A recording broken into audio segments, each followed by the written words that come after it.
Alright, so this is Vince, Green Joe Coffee, how to make a Frappuccino, take 2.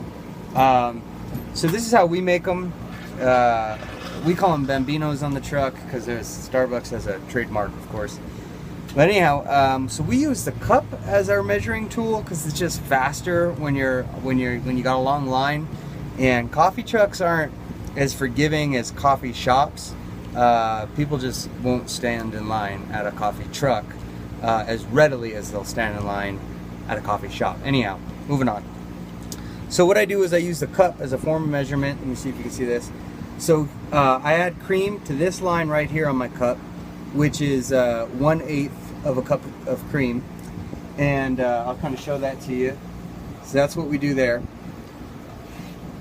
And then I add ice 3/4 of the way up, and then halfway I add milk. The milk comes out to 1 cup of milk, and then the ice, I didn't measure that. So from there I put it into my blender cup, and then I add my shot on top of that. And the reason I do it that way is so that the shot doesn't melt all the ice. So for a large 24 ounce, we use 3 tablespoons of sugar. 1, 2, 3. 3 tablespoons of sugar.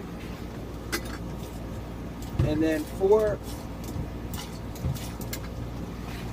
pumps of the caramel sauce. From there I'm going to grind it. Okay, so it's all ground up. I just use a NutriBullet. The reason that I added 3/4 a cup of ice was to allow for some room of expansion. Okay, then I'm going to add caramel sauce to the actual cup itself. I like to just drizzle around. I like to make sure it gets to the bottom of the cup, because then when people put the straw into the cup, then they're getting a good whip of caramel. Okay, and then I'm going to add my frappe. Boom. There's a little bit left over, but for the most part that's pretty good waste, pretty good prevention of waste on that one. On the truck we add the lid first, and then the whip, because then it's a lot less messy.